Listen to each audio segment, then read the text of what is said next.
Hey guys, welcome to another awesome episode on Boxport TV. And today we're so privileged because we'll be talking about something that creatives, if you're a creative, this is definitely the space for you.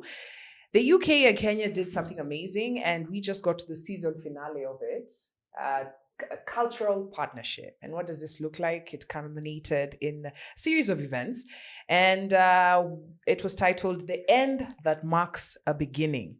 So I'm so excited because here in studio, we're seated with Thayu, who is the founder of Creatives Garage, which was a part of this. 5 of the events happened at the Creatives Garage. Now, you're sitting going like, Kwambox, what are we talking about? That's why Thayu is here. Thayu, welcome to Boxport. Thank you. So let's start from the beginning. What is Creatives Garage? Wow, Creatives Garage. So I started Creatives Garage in 2012. It came from a point of, so my background is film, and it came from a point of when the early 2000s, like if you wanted to do like a film, a TV show, like it was nearly impossible, yeah, because there was gatekeeping, like serious gatekeeping in the TV stations that were there. So it was very frustrating. I mean, like being there, and then for me, I was like, okay, I am broke. I can't do a full film because I don't have the money. I don't have the capacity. Was there, like all these people that you need in film, but there are people who are thinking like that. Yeah. So I decided to do an event. It had about 40 people. It was at British Council. It was interesting because I just brought all sorts of people, and I was like, okay, this is a networking platform. We were doing portfolio reviews. So you just come with your portfolio, you tell us what you do, and people review it. So I did this event. 40 people came. It was awesome. I did it. I was like, okay, I did an event. Moving on with my life. At least I have gotten at least 39 other people that I could potentially work with in the future. So after that event, everyone who came was like, okay, so when is the next event? When is the next event? I was like, okay, fine. So I did another event, and that's how Creatives Garage grew. It just became organically, it just became an organic thing that grew, and then now it's Creatives Garage. Yeah, there's so many interesting things like I could pinpoint. Like for example, there was a sculptor who needed to do 200 small sculptures for an exhibition that was in 2 days. Oh, wow. Yes. And they did not know how to do that. But the exhibition needed to happen. Yeah. So when they came to Creatives Garage, we had someone within the space who was who was doing 3D printing. He had created a 3D printer machine, and he was doing 3D printing. So as she was sitting there, wondering what to do, this guy was like, but I have a 3D printer machine here. Let's do this thing. And in 2 days, she was able to get her 200 sculptures and put up the exhibition. Like, see, like some of those things are like, they are like unlikely bedfellows who come together and create something, and something new is created from it. And that's what I love seeing the most, like being able to create things that you didn't think were able to be created, two art forms that weren't able to be being brought together. Like some of that stuff is like really, really dope. Yeah, in terms of music, we've worked with so many artists who are now like some of the big shot artists around, poets as well. Back then I think also like poetry and spoken word wasn't really a thing. Now it's like really, really Now a it's a thing. big thing. Yeah. And the poets and the artists and the spoken word guys who were working with then, we were all wondering, what is this thing, and how can we make this thing a thing? And now it's a thing. Many of the actors that you see on stage, actors that started at Creatives Garage, like we have this whole photo wall in Creatives Garage of pictures from the past, and when you come, you'll see all these celebs walikuwa meparara, and I love I love seeing that wall, because I'm like, we all came from here, and this is a success. Like when you see this wall, and then when you see where these people are at, you're like, yes, we did the work, we put in the work. It's interesting you mentioned that that art is very integral to a society. You just mentioned poetry. I'm doing a deep dive on Islam. And one of the key takeaways is that you can't separate the two things, poetry and religion. And for a lot of you understand the power of such a thing like poetry. But then when you look at, say, a country like Kenya, with a high population of very young people. I mean, the amount of creatives that could be there is unbelievable. It is. But then you don't see a country taking creativity with the kind of reverence it deserves. Yes. Right? Yes. And interestingly, we met, I think, at something I'm doing, Industry Night. Yes. And you are doing Creatives Garage and Sondeka Festival, right? Yes. Let's talk about Sondeka Festival. Like, you know, when you mentioned it is when I'm like, now here's Sondeka Liendanga wapi. What happened? Let's talk about Sondeka. What was the, now you've reached this place and you're like, let's do this festival. Yes. What was the driving force? First, let me say what happened. Yeah. I got tired. You got tired of doing Sondeka? Yes, I did. I get it. I did. The last Sondeka I did, I ended up in hospital for 10 days and I was like, is this the life I want? I was like, no thanks. Yes. So anyway, Sondeka Festival was this beautiful and I really want, I hope it will come back. Yeah, maybe not with me at the top, but I hope it can come back. So Sondeka Festival was this arts and innovation festival, and the thing was bringing all these art forms and all these innovations that people were creating into one space for people to come and to see what people are doing, you know, and just to experience like different other art forms that wasn't just music, because I think like back then, like music was the only thing that we knew was making money. Yeah. We ran the festival from 2013 till 2015, and then we did 2 online ones in 2020 and 2021. And where did it come from? Again, it was, I think, being multidisciplinary and seeing all these art forms and also realizing that to be able to be successful in what we're trying to do is to put out a space where you can come and experience all these things together, you know, because if I say we are going to focus on all art forms, like I think we would only be able to focus on music for one day, podcasting for another day, you know. So it beats the purpose. Yeah. So we were like, let's do this festival. And this festival was like crazy and amazing. One of the festivals we brought in a guy who was on his 12th prototype aircraft. He had an aircraft and we brought in his 12th prototype, this huge thing that sat right like in the middle. For people to sit inside. For people to see. Is it that one for like this? No. Oh, huge. Yeah, like a 1-seater aircraft, but yeah. So the thing was, he was on his 12th prototype, and the thing that pissed me off about most of the innovations that were coming at the festival was also like government policies and stuff. For example, like this guy used to live in Moranga. He was creating these things in Moranga.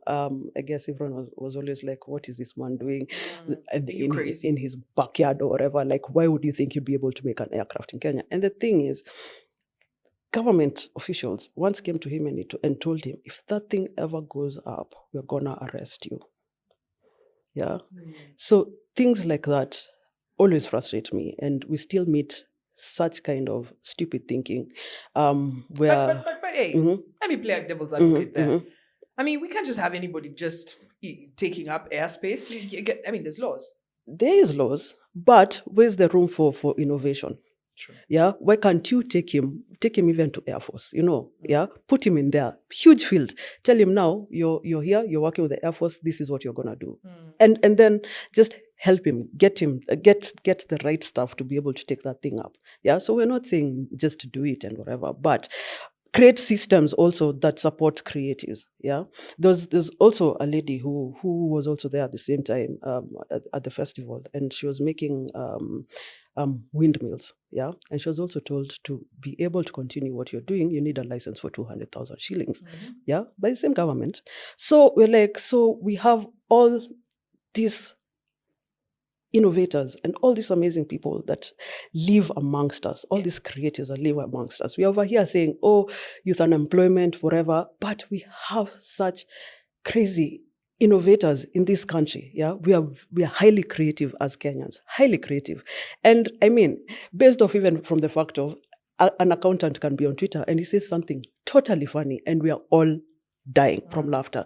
Yeah, this guy's an accountant. Yeah, so imagine how many more creatives out there are doing such creative stuff, but they're not able to progress because one, they don't have, like, if you're a film guy, you don't have resources such as cameras, such as all these things, a place that you can go and you say, I want to be able to create a film, but where can I get the equipment? There's no one place that exists like that. Yeah. If you're making an aircraft, like, how will the government continue to? I mean, places like China, they support these things. This is someone, how intelligent they are, what they can push, and then they take this thing and they nurture it, and it becomes a huge thing. Why are we not doing that? Well, I want to ask you a question, just to cut you short. Yeah. So I'm going to come back to innovation because I want to really delve into that. But I just want to go back. So here's a scenario where what I'm hearing is we have a lot of creative people. And here I'm playing devil's advocate, just to hear your thoughts on this. We have a lot of creative people, and it seems to be a situation where the people in charge who are making the laws, who are supposed to create the opportunities, might not be able to see it the way you are seeing it.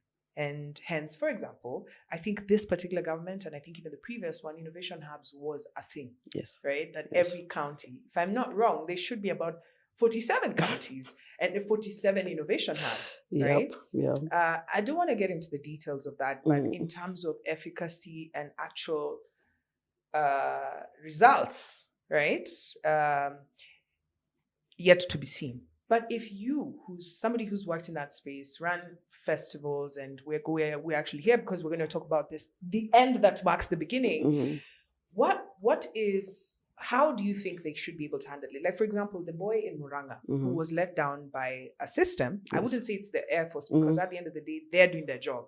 But like, how would, say, the government, the governor of Muranga, I know who are listening, all these governors, and then they're always watching this show. What would be a better way to be able to create a pipeline for a guy like this guy so that he can be able to access whatever permissions he needs, facilities, cash, so to speak? How? Wow. Wow. You're making me get into the whole political landscape of things. First of all, I think, like, things like innovation and things like the arts, every time we change a CS or something because of a political thing, we lose so much. Yeah. How? You know, in terms of, if we had a CS right now and the CS was like, yes, we're going to focus on how to make sure, like, your IP is sorted out, and, you know, like, every creative has their own IP and that's sorted out. Yeah. And then 2 years later, things are shifted, and then another guy comes, and then you're starting this conversation all over again. Yeah.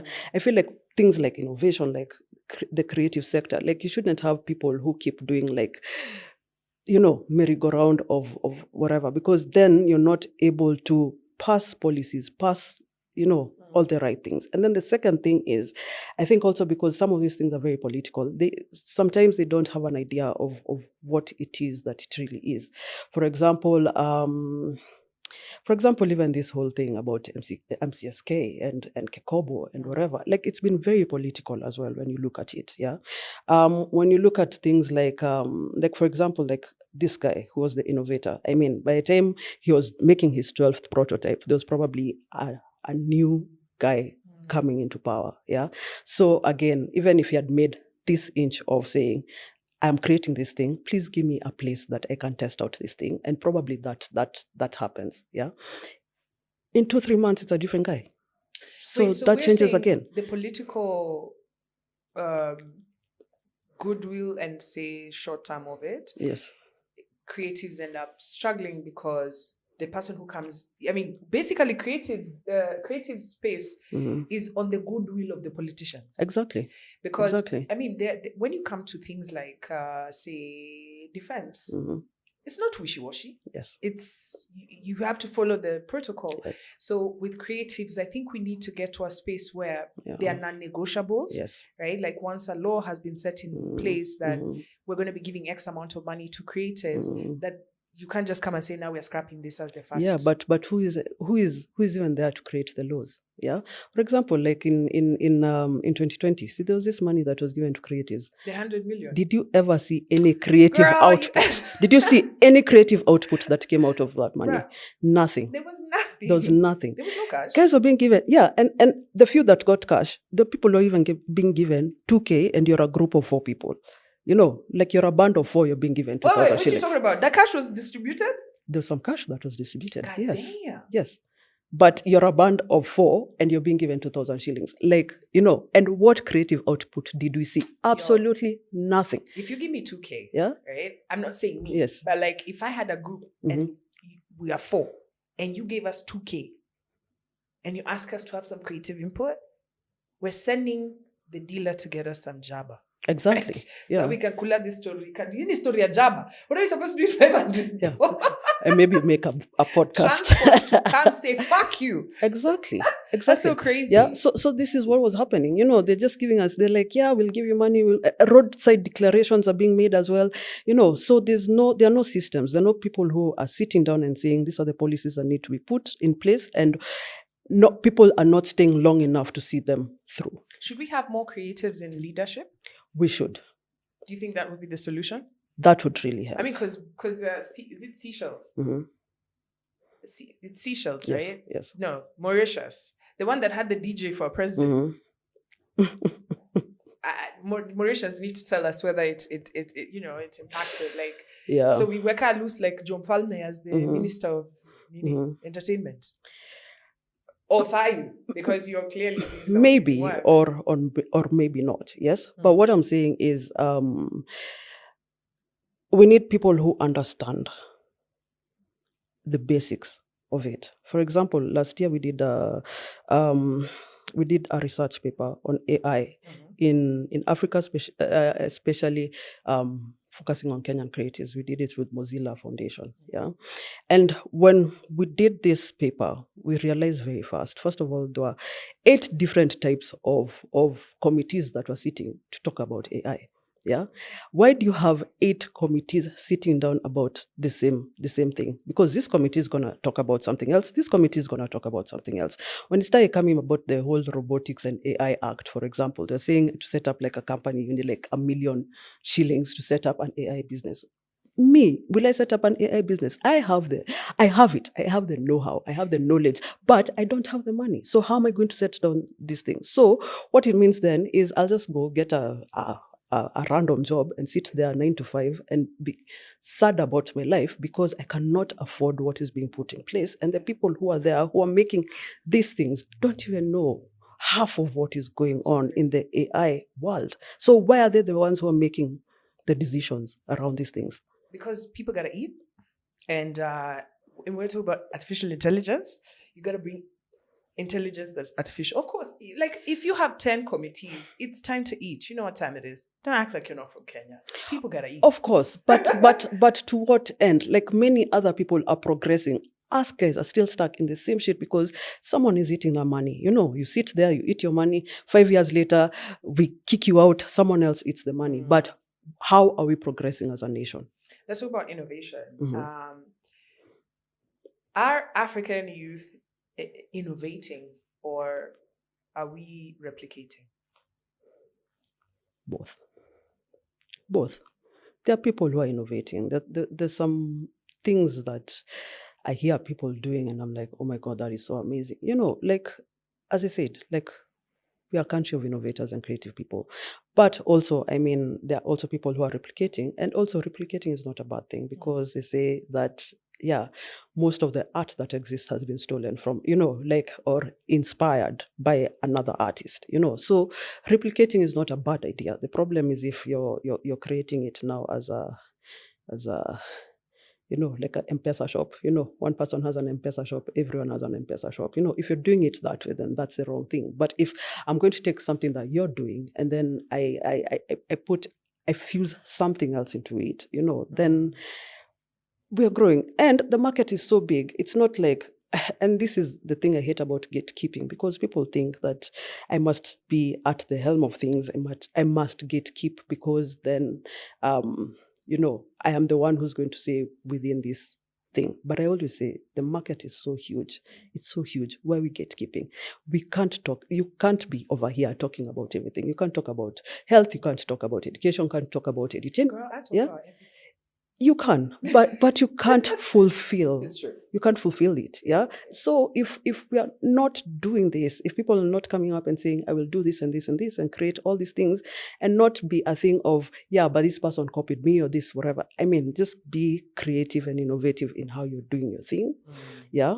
Then I don't think there's a problem with replication, as long as you're creative with it. And as long as, we are all working towards a common goal. Yeah. Me and you are sitting here, yeah, pushing the creative sector. That's a common goal. Yeah. But you're doing it differently from how I'm doing it. Yeah. So, that's how people should be able to respect each other also within the industry, so that you're growing the industry, I'm growing the industry, and we're moving towards the right direction, this same direction. Love it. Yeah.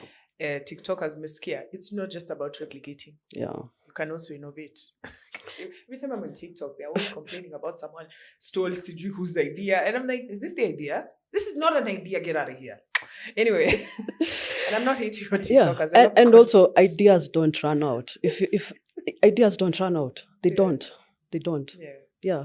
Speaking of ideas, before we get into what this amazing events that we're going down here in Kenya, let's talk about the corporates. Because as much as we're talking about government and the role that government plays, and it's a huge role, I feel like if they take it seriously, fun fact, I think it was Ireland that did a study and discovered that giving creatives cash, giving them cash directly brings a higher return back to the government. And so now they're scaling it up. Yeah. But then as much as we really want to get into Kenya and we lose 2 billion, can you imagine? 3 billion actually. We're at 3 billion. We lose 3 billion daily. Yeah. 3 billion. Well, From the last time I told you this to now, we've lost 30 billion. Well, how much? What if we gave you 30 billion? Where would you... Would it be enough to scale things in 47 counties? I don't need 30 billion. I'd need less than that. Yeah. Because the thing also, sometimes it's not, money is good. Yeah. But if you don't know how you're using the money is useless. Oh yeah, we know about that. Yeah. We know so about that. So you could have 200,000 shillings and make use out of it and make like a greater impact than someone who has 1 million shillings. It's all about how you're taking whatever it is that you have and using it to scale up. But if you say, I need 30 billion, you'll never get there. And this is also something I always tell creatives, is if you sit down and you're always saying, no, until this idea is perfect is the time I'm going to get it out, that's stupid thinking. You always need to be able to get your idea, get it out. It could be the worst idea, it could be the best idea, but just get it out and just start. So also this whole thing of saying, when I get this money is when I'll be able to do it, I think it's a wrong approach to things. NCBA, that's the something bank. Yes, that partnered with Hiva Fund recently. Back. NCBA has made a major investment in creatives. Yes. I think it's a step in the right direction with the Elevate project, Elevate Africa, and they've decided, it's Elevate. Basically, I think they're creating a fund where musicians can be able to leverage funding for their project. And I think it's also back to what we're talking about with what Ireland is doing. Do you feel like corporates are involved in the creative space intentionally? No. And not all of them. I feel like some of them, their headspace is in the right place. But I don't think some of them are, because, and it's good. It's good that people are starting to put in money into the creative industry. That's amazing. Yeah, because, when us guys were starting out, there's no money, But also, we also need to think about it also as creatives. Like, it's like this thing that guys were getting, Hustler Fund, for example. Yeah, it's called free money. It was free. Let's get back to wajarudisha. What wajarudisha, yeah. But there's also a percentage of what you were gonna give back. I think it was 8%. I think it was 8% of what you get from Hustler Fund. You have to return 8% in interest.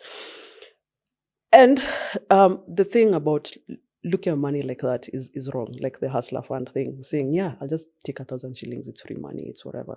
But you see, also then creatives also need to be wary and ask themselves, one, why are all these people suddenly bringing in money, and what does that mean for my craft? Two, as creatives, like sadly, I don't think most of the creative subsectors that exist, you can say you get money every single month. Yeah, the days that you have money, the days you don't have money. You know, like right now, all musicians are making money from gigs, but in January they won't have the money. Yeah, so if you're taking a loan, or even say 8% interest, and the only time you have work is in December, and in January you don't have money, but these guys expect money every single month. Yeah, you also need to look at it from also a perspective of, yes, I am taking this money, yes, it's gonna be good for me. Yes, I am an artist, I'll probably buy a guitar that will help me in my artistry, but in January, will that artistry be able to pay for the money that's coming in? So you need to be able to look at it like that. It's a good thing that the money is coming in, but also I feel like also I don't know how they're structuring this whole thing, but also I hope that they're also structuring it in a way that favors creatives, in a way that in January, labda, I don't have to pay a certain percent because akuna job. But in February, I'll be able to do it. So I don't know how this whole thing is being structured. So people need to look at the TNCs and you know. Absolutely. And I will say, I think to anybody who's watching, do not be taking out a loan before you've got some financial literacy. Anybody who's giving you a loan, at that moment, it might sound like it's a good idea. But if that is not accompanied by a level of financial literacy, it sounds like a trap. But you know what? We'll do you one better. We're going to have the NCBA guys here. We'll reach out to them. And the guy who created it, what's that Gengeton producer called? It's not Beef Baby, I've forgotten his name. No, on the beat, I've forgotten. What's that guy called? He has dreadies. We focus, not. How can I forget this guy? Anyway, we all know him. So I'll bring them here on the show so that we can hear it from their mouths. But the reason I've asked you this is because as creatives, and this is another conversation that's coming up in a few weeks, venture capitalists from Africa, right? So there are so many ideas. I mean, it doesn't even need to be even in the creative space, in everywhere, right? You are looking for funding, right? Everybody's looking for funding. And everything you've spoken about is the ideas are here.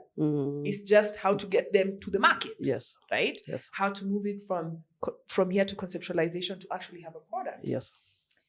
If you look at, like, say, Shenzhen, that's the area in China where basically you can sit there and be like, you know what I'm thinking about? Imagine if you had a third eye that was over here. So you don't have to turn. What are you talking about? In fact, by morning, afternoon, we have a prototype because we're in that area. They have everything going on. But a lot of creatives, we don't have that. So we have to look for funding. We have to go out there and be like, please give us. You know, you have to be begging and stuff. And a lot of the times you find there's this conversation that when you're going to look out for money, and we're also looking for money, the advice will be told, go get a Caucasian to sit on your board. And of course, it sounds crazy. To the basic mind, it sounds racist, right? It's like, well, you give me money because we're black. But then someone explained it to me, and they said, look, the people who you're getting the money from, right, where they come from, they don't know you. They don't know Africa. They don't know. They just know Africa is one country. On the basic of it, there's barely like when you own a jujua, right? So they say, you can't trust me. Why do you have to add Chad? I'm a Joel in the Nini. And they say, let's imagine someone has come from Antarctica.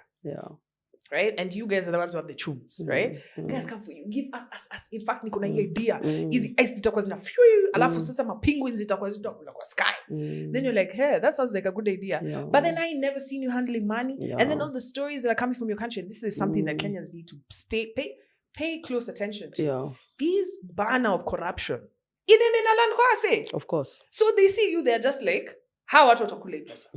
Right? Gava yao sinakulanga. Sina na gava yao inasema kila mtu anakula. How do they trust you with this cash? So that's why for them to have trust, they bring their own who they think might not necessarily even be like the smartest guy. It's not the idea guy for sure. Right? But he's been put there. And this is where the conversation went. Oh, wait, so we're the Africans? Mhm. Because we have money. Yes. Where is the money? Yeah. Do you think African venture capitalists could really shift the game, especially for creatives? Yes. Yes, they would. Yeah. Yes, they would. However, also when you look at, when you look at how these family foundations and these philanthropic groups are set up in, say, even in the States or wherever, yeah, these guys get tax reductions and stuff when you set up this. You buy a painting for $4 million, like you don't pay taxes on it. So the day you sell it, that's free money, you see. And the government has set it up in a way that everyone is winning. So if I come and I say I'll give Kwambox $4 million, yeah, the government won't come for me, then that makes sense for me, yeah. But the only way I feel like, yes, we can set up, like having African VCs would be amazing, is amazing. There's some who've stepped up, but also I also feel like, again, it goes back to the government and the policies and everything, because if I'm not getting any tax deductions or whatever, I am a money person, so why should I come and invest in you and I'm not getting anything in return? You see, at the end of the day, is what am I getting in return?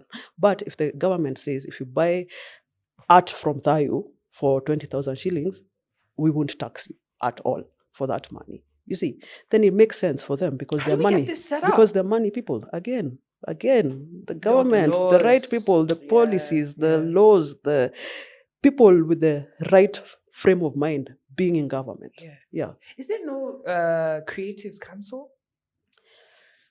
Because if we decide to go, the creative must be voted for. Again, we've had a few. Jaguar was a musician, and a few others.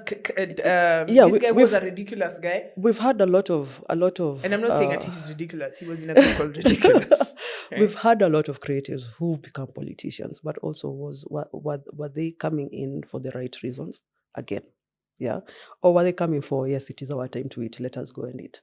There's a thing is, are you coming in for the right thing, or are you coming in for the money? Because it doesn't matter if you're a creative, a pastor, or whatever. If you're coming in for the wrong reason, it's the wrong reason at the end of the day. All right, so let's come to the right reasons, Yes. because we have actually come the last event was last week. Yes. Right. And so we are at the season finale of UK and Kenya. This is a cultural sort of exchange. Yes. And this happens not just here in Kenya, it happens all across the world where the UK has a embassy. Relations. Where there's a British consul. So wherever there's a British consul, then this happens. So what happens is, like the British consul within that country will like pitch towards the greater British Council and to see if they can get funding for the whole year for like a UK, like for example, what this was, a UK-Kenya collaboration. Yeah. So so Kenya got it this year, which was amazing, because I think the number of creatives who've been able to benefit from this thing has been really, really, really phenomenal. Yeah. So many creatives have been able to create stuff. They've been able to put in money into creative work. And the thing I like about British Council, and I'm not hyping them up because of anything, is they're probably one of the very few organizations that exist that let you have creative freedom. Yeah, very many other organizations exist, but it's always for, yes, we'll give you money, but you have to talk about this, or you have to do things like this, or it's just this art format, or it's just whatever. But British Council, they're like, okay, we think your idea is dope, here's money, go implement it, go whatever, which I think is very good, because what we've been able to see, like this whole year, and the creatives who've been able to be part of this whole program, we've seen such creative, out of the box stuff coming out. Yeah, like the exhibitions that have happened, like there's one that happened in Munyu, the exhibition space, of our things that are in the British Museum.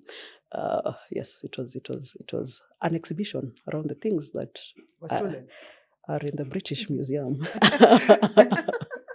Yeah, I see your language. Yes, and it was very nice, like even to be able to see some of the things that belong there, and even how they've been named, like some of the things that were there in the British Museum, like because there were images, it was a photographic exhibition about some of the things that are there, and just seeing like how they are renamed, or how like what the use was then versus what they thought the use was, it was something interesting that I got to see and I got to experience. And it was nice seeing it also from the lens of here, because I've been to the British Museum, and seeing it from there, you just get angry, level after level. Everything you see there, you just get angry. But now coming here and being able to see to this photographic exhibition, and being able to see these things and understand like even where it came from, and then just start imagining like it was a woman and child that were running away, and the woman, that thing fell and whatever, like just starting to think about the whole thing like from a creative point of view. Like I thought that was really, really interesting. There've been a lot of spoken word events that have happened. There've been a lot of music events that have happened. I mean, we saw Blankets and Wine happening in the UK. That was amazing.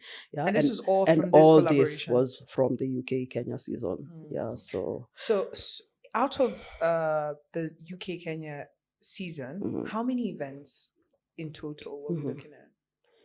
I don't have the number for But here, all the events that happened, but for the UK Kenya season finale, which we were part of, there were 10 events. So Creative Garage did 5 events, and then 5 events were done by NBSD.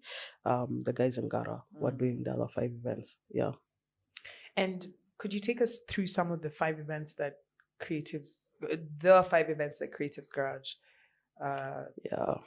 Yes. So the first event we did was called Code and Couture. So it was about Code and Couture. Yes. So I'm thinking, I'm seeing outfits made from zeros and ones. That's what I'm saying. Oh man, we had some really dope stuff that was put up, yeah, because we also had like a runway and stuff, and we had a lot of like upcycled stuff and then created into like really dope stuff. So we had a couple of fashion designers who put up their futuristic take on sustainable fashion. And then we were also talking about like how do you take tech and use tech for fashion. Yeah. So like one of the panelists that we had from the UK, they've coded some of their clothes, so like it could show you directions and things like that. Wow. And yeah, some really dope stuff. Yeah. So the whole idea was how do you take sustainability in fashion and also tech, and also, I mean, like bringing all these things together and fusing tech and fashion and seeing where the intersection of this thing is. And yeah, we had some really cool stuff that was happening, and also just seeing people like, for example, Africa Textiles, who take whatever clothes that you take clothes to them, and then they create like mats and all these things. So they take the clothes, they break down whatever clothes, and then they put it out as different in different formats. We also had guys who are creating leather from different things. So the guys that we were talking to are creating leather using pineapple, whatever. Yeah. So you see, like things like that, seeing how people are thinking out of the box. And then we also had Luca. Luca is a phenomenal creative. So what they are doing is they're digitizing Gikomba market. Yeah. What? Yes. Wait, digitizing Gikomba? That's interesting. Yes. And they had a whole fashion runway inside in the middle of Gikomba. Yeah, yes. So they're also part of the panel that we had. And so it was just showing people how people are thinking outside the box within the fashion industry. I would love to go to a runway in Gikomba. I mean, I know we can't say at it's fire. Yeah, it is. I mean... no, because Gikomba is always on fire. You can't say stuff like that. Noted. Imagine, so this one person is trying to digitize Gikomba. That's interesting. Yeah, how dope is that? I'd love to delve more into that. Yeah. But let's talk about other events that happened. Yes, so we had that event. That was the first event. Then the second event we did was called 2057 Dystopia. So it was I wrote and directed a play called 2057 Dystopia. It was set in 2057 from a person who was jacked by a robot in 2028. They were on the streets, then they were jacked, then their phone and everything went, and the robot ended up killing them. But this person, the grandson, had saved their memories. And in 2057, because there was tech, then they were able to come back to the world using the tech that was there. So they were reincarnated into 2057. So that was the whole plot line of the story. And the whole idea was also it was participatory in the sense that I wrote half the script, and then it had different trajectories. So as the audience, then you would choose which trajectory you'd want the story to go. And based on the trajectory, then we also use AI to further the script moving forward. So yeah, so that was fun. Wow. Yes. I mean, I'm listening to this. I'm listening. This is some futuristic creatives. It is haven, because I mean, and heaven. Yes. As a creative, I can imagine. And this went on for how long? So over 5 weeks. So we did 5 events in 5 weeks. Yeah, and then we had Unfold Conversations. Unfold Conversations was talking about AI and climate, and how AI is affecting climate, as well as, like, for example, we have 2 data centers that are being put up in Naivasha. And I mean, like, what does that mean for us as Kenyans? Yeah. So Unfold Conversations was just trying to bring this out to people from different perspectives, because we had different people sitting in the room and having this discussion as well. You can find it on YouTube. You can find the discussion on YouTube. And then we had Naihunt. We were using tech also for people to find for a scavenger hunt in Uhuru Park.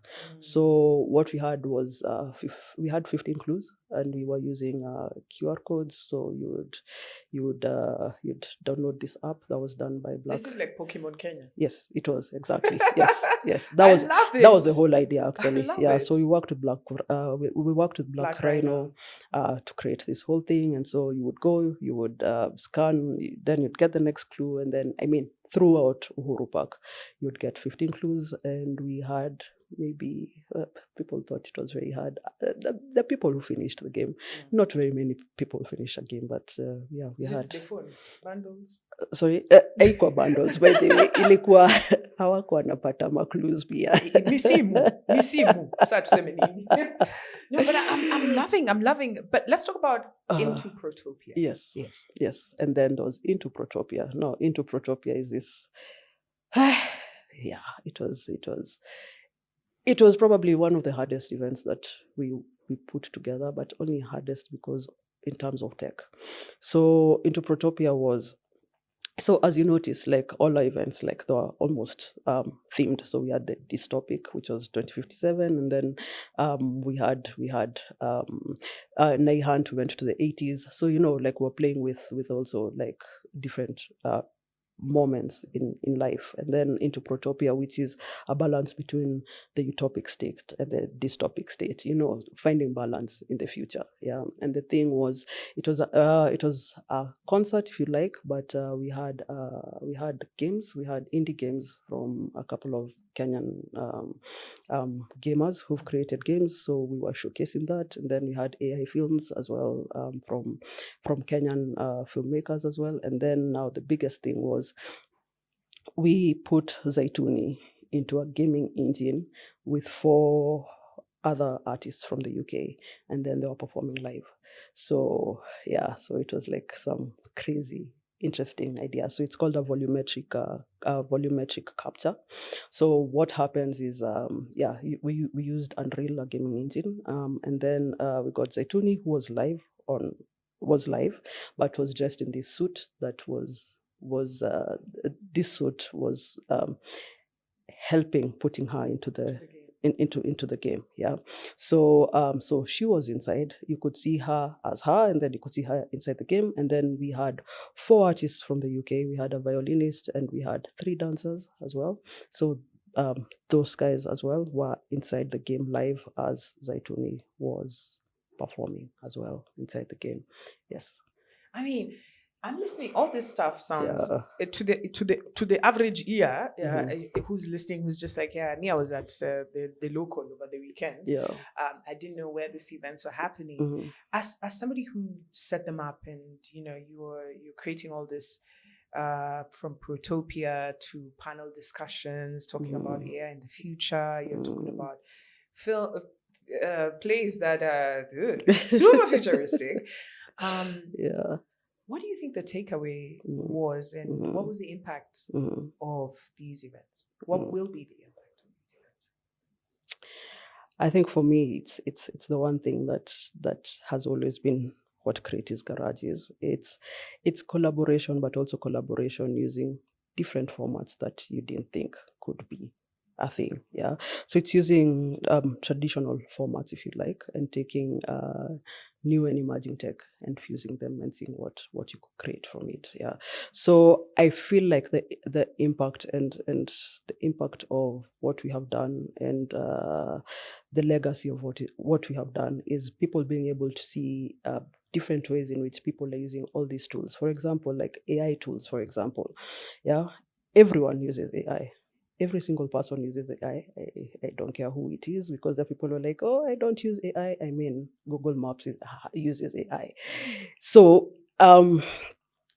it's seeing how, if I'm using ChatGPT, for example, is then how do I take it a notch higher? Is, can I create a game using ChatGPT? Can I create a whole film using Canva, for example? Yeah, it's showing you that there are other ways of doing things with what you already have and already what exists. And that was the whole premise of what we were doing. So we were using all these things to show you it is possible. You just need to add a little bit of imagination and grow whatever it is that you're doing into a whole new thing. So that was the premise of the whole thing, and that's the legacy of the whole thing. And for the people who came and the creatives who are there, they've been able to see that, yes, I am a musician, but now I can also think of my music like this. Yes. I love it. Yeah. With everything I'm hearing, at the end of the day, it boils down to supporting innovation, um, seeing just how creative Africans are, and especially in addressing Mhm. real life situations and future Yes. situations. Mhm. How then can we continue to speak about innovation in a world where we're inundated Mhm. with consumerism? Mhm. How can that mind be as creative? I'm saying this because I read Yeah. a Mhm. study. Mhm. I'm not gonna act like I'm Mhm. gonna quote it because Mhm. I can't remember the reference, but they were speaking on how people are becoming less imaginative, Mhm. right? Why? Mhm. Because you're consistently Mhm. just consuming and consuming. So you're not giving your brain space to be able Yeah. to create, Yeah. which leaves us in a space where people are Mhm. just doing, Yes. you know, if you look at, say, AI, for example, with Mhm. me in the music scene, in the Mhm. music industry, Mhm. and with people saying, oh my God, AI has just quickly taken over. Yeah. And I think, especially in spaces where there's a lot of sort of replication, it's easy Mhm. to come and, like, Mhm. I'm a piano is very easy to replicate and Yes. house music for AI Mhm. because Mhm. yeah. Yeah. And I don't want to get deep there because Mhm. creators will be like, oh my God, you're Mhm. saying, Mhm. you know. Mhm. But like, we're talking about creativity at the end of Mhm. it. Everything you've spoken Mhm. about, Creatives Garage, Yes. all these things we're speaking Yeah. about are all based off of having that basic creativity. Yes. How can we and Creatives Garage, moving forward, you've done an amazing 25, ended on a high note, Mhm. and it mentions that the end is actually just marking the beginning. Yes. What does 26 look like? What are the plans? Mhm. And especially in having Mhm. innovation. Yeah, yeah. So just also to add on to what you just said, there's also been a lot of conversations around how AI is getting into a plateau. Yeah, and it's getting into a plateau because people are not feeding it as much as they used to feed it. Because what has happened now is we've taken AI as gospel truth. Whatever is on ChatGPT, you say, give me a thing on ChatGPT, and that is what it gives you, and that is what you believe it is. And so people are not feeding information into it. So what is happening is, first of all, when you read emails, all emails are the same. Yeah, there are certain words that now people are using that we never used to use, yeah, but we're using those words such as tapestry and there are a lot of words that we are using that we never used to use. Like, is somebody using tapestry in their email? Yeah, but who used to use, like, absolutely no one used to use that kind of language 5 years ago. But now, I mean, like, it's emails have become so flowered and colorful and whatever. Forget that we're going to meet face to face. Yes, I know what your diction sounds like. Yeah, exactly. And you don't sound like your email at all. Yeah. So what is happening is people are starting to be similar. Like you're starting, like, there are words that I'm now using and you're now using that we never used to use, but now we are both using at the same time. So we are becoming similar in one way or another. Yeah. So first of all, what I always say is, if you're a creative and you're using AI, you need to use it ethically and authentically. Yeah? What does that mean? Yes, thank you. The thing is, first of all, whatever you prompt inside the AI, the IP belongs to the AI tool, first of all. Yeah. So even as a musician, if you're creating all your music using, say, Suno, for example, yeah, Suno owns the music. Yeah, they will give you the rights to use the music as long as you keep paying them. The day you stop paying them, the rights become theirs. Yeah. So the thing is, then you can't be out here saying that even if you're gonna do a song using Suno, yeah, add a flavor that is yours. Yeah. And don't just sneeze. Yeah. Sneeze on the beat. Yeah. You have to, exactly. Just do something extra to make it yours, but also try and make it as authentically you as possible. Don't feel like you're an artist, but you sound like an artist in America, but there's no African flavor in what you're doing. Yeah. But you're saying that you're an artist. Yeah. So the thing is, for me, you always have to use it authentically. Like, don't lose yourself within the AI. Like, let it just be an extension of who you are. Yeah. For example, me as a filmmaker, yeah, I couldn't blow up a car, but now AI affords me at $5. I am able to blow up the same car, the car I'm using. I will blow it up using AI, and then I will drive home using that same car. That is what AI has come. And as a creative, you must be able to know that AI has come to make your world a bit easier. Yeah, you don't have to have a 4 million budget to be able to blow up a car anymore. Yeah. So that's how you need to look at AI. And also how you continuously building yourself as a creative, even though you're using these tools. Because if you're not building yourself, then that's how we are all going to lose our jobs. Because if I'm sounding like you and you're sounding like me, then why does the client need you and they have this app that can sound like you and me? Yeah. So how do you continue to remain relevant? And then the other thing I tell creatives is, nowadays you can't be one form of creative. You can't. Yeah.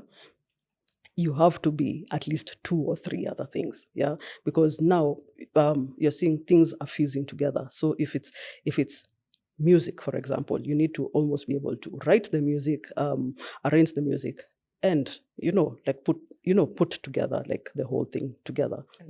Yeah, because you can't be one form of creative anymore. Like, we don't have that luxury anymore, because also the way technology is moving, we don't have that luxury anymore as creatives.